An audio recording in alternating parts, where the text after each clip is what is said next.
Welcome to this explainer. Today, we're taking a linguistic trip straight to the sun-drenched, vibrant streets of Rio de Janeiro. We're going to decode one of the most iconic, rhythmic, and honestly kind of mysterious sounds of Brazilian Portuguese. Whether you're a hardcore language nerd, a history buff, or just someone who really appreciates the hidden musicality of how we speak, you are in for a treat. We're unpacking the secret behind Rio's absolute signature sound. Let's get right into it.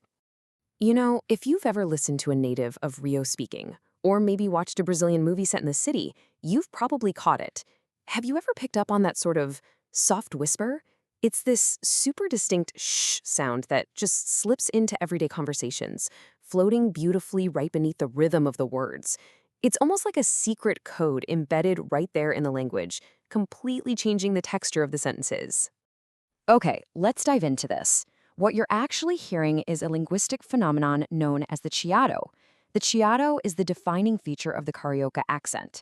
And Carioca, just as a quick refresher, is the term for the people and culture native to Rio de Janeiro. This sound is essentially the linguistic fingerprint of the city. It's what happens when your standard S sound magically transforms into a sh sound, which linguists write out using that little sh symbol you see. It gives the local dialect this incredible, breezy, almost ocean-like vibe. But here's the real whodunit mystery of the whole thing. Where did this sound actually come from? Brazil is huge, right? A massive continent-sized country with wild diversity. And yet this specific whispered shh doesn't just happen everywhere. It's highly, highly specific to Rio. So how did one single city adopt a sound that the rest of the country basically passed on? Well, to answer that, we actually have to look entirely outside of Brazil. To solve this mystery, we've got to travel back in time. The chiado actually traces its roots all the way back across the Atlantic to Europe, specifically to the Portuguese spoken in Lisbon, where you can still hear a very similar pronunciation today. The real game changer for Brazil happened in the 1800s. When the Portuguese royal family fled Europe, they brought their specific Lisbon lisp right to the shores of Rio de Janeiro. The local upper class, wanting to signal their status, eagerly mimicked the royals. And fast forward to today, that 19th century royal affectation has morphed into a permanent, rock-solid pillar of modern Carioca identity.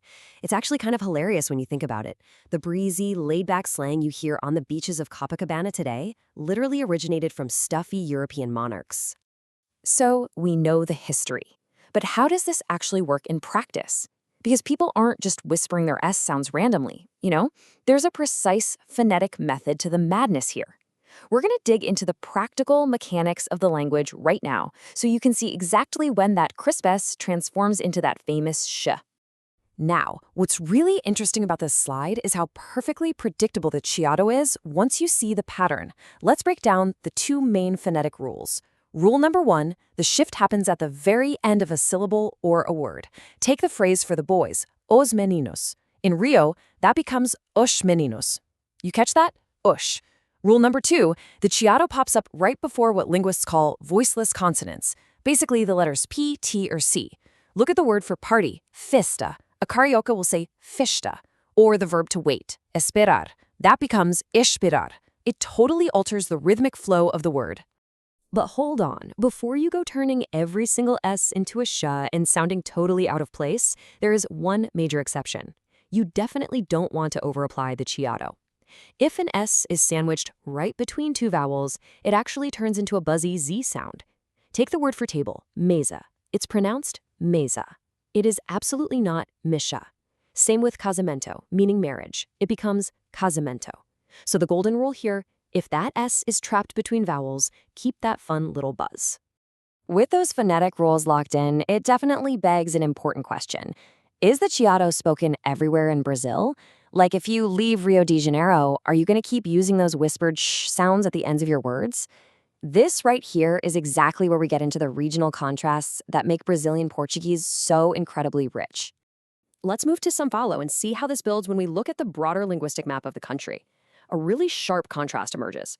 While Rio totally embraces the chiado, massive cultural hubs literally right next door, like São Paulo, the state of Minas Gerais, and the southern regions, they all use a crisp, clear sound, even at the end of syllables.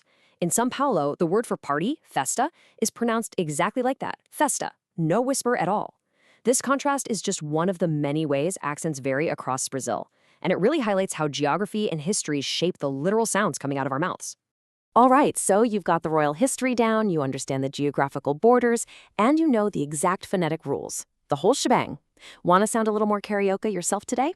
Let's break the fourth wall for a second and try a quick experiment. Putting this into practice is absolutely the best way to feel how the language moves. Think about the phrase os carros chegaram, which means the cars arrived. Notice that very first word, os, ends in an S. Go ahead, try applying our first rule out loud. Instead of a sharp S, soften it. Os carros chegaram. Do you hear that? Ush. Feel that breath right at the front of your mouth? That is the chiado in action, completely smoothing out the transition from one word to the next. And this brilliantly illustrates how it all comes together. Let's try chanting a whole sentence. As pessoas estavam lá. The people were there. The word as ends in an S, and pessoas ends in an S. Apply the rules we just went over, and it becomes as pessoas estavam lá.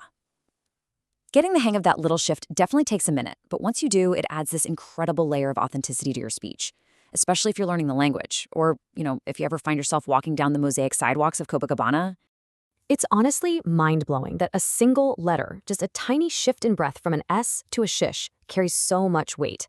It literally holds the history of European royalty from the 1800s, carrying it all the way to the modern-day identity of millions of people in Rio. Which leaves me with a final thought for you to chew on. How might noticing these tiny, invisible histories hidden in everyday words change the way you connect with new cultures when you travel? Thank you so much for joining me on this explainer. Keep listening closely to the incredible sounds of the world around you, and we'll catch you next time.